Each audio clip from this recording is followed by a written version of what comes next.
ವೀಕ್ಷಕರೇ ನಮಸ್ಕಾರ. ಇಂದು ದಿನಾಂಕ 6/6/2026 ಭೀಮಾ ಆರ್ಮಿ ಏಕತಾ ಮಿಷನ್ ಬಾಗಲಕೋಟೆ ಜಿಲ್ಲಾ ಹಾಗೂ ತಾಲೂಕಾ ಸಮಿತಿ ವತಿಯಿಂದ ಜಿಲ್ಲಾ ಅಧ್ಯಕ್ಷರಾದ ಬಸವರಾಜ್ ನೀಲ್ನಾಯಕ್ ಅವರ ನೇತೃತ್ವದಲ್ಲಿ ಸಮಾಜ ಕಲ್ಯಾಣ ಇಲಾಖೆಗೆ ಭೇಟಿ ಕೊಟ್ಟು ಹಾಸ್ಟೆಲ್ಗಳಲ್ಲಿ ಕೇಳಿಬರುತ್ತಿರುವ ಅವ್ಯವಸ್ಥೆ ಹಾಗೂ ಕುಂದುಕೊರತೆಗಳ ಬಗ್ಗೆ ಅಧಿಕಾರಿಗಳ ಗಮನಕ್ಕೆ ತಂದು ಕಟ್ಟುನಿಟ್ಟಿನ ಕ್ರಮ ತೆಗೆದುಕೊಳ್ಳಲು ಮನವಿಯನ್ನು ಕೊಡಲಾಯಿತು.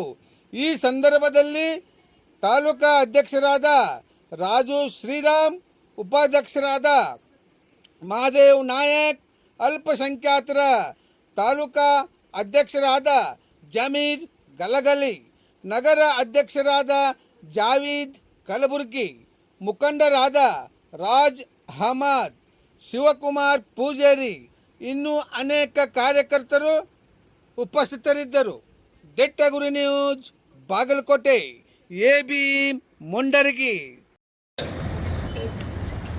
ಇವತ್ತಿನ ದಿವಸ ಸಮಾಜ ಕಲ್ಯಾಣ ಇಲಾಖೆ ಅಧಿಕಾರಿಗಳಿಗೆ ಭೇಟಿಯಾಗಿ ನಮ್ಮ ಮನವಿಯನ್ನು ಸಲ್ಲಿಸಿದ್ದೇವೆ. ಇವತ್ತು ಏನು ವಿಷಯ ಅಂದರೆ, ಹಾಸ್ಟೆಲ್ನಲ್ಲಿ ಬೇಕಾಬಿಟ್ಟಿ ಜನರು ಬರೋದು ಹೋಗೋದು ಮಾಡ್ತಿದ್ರು.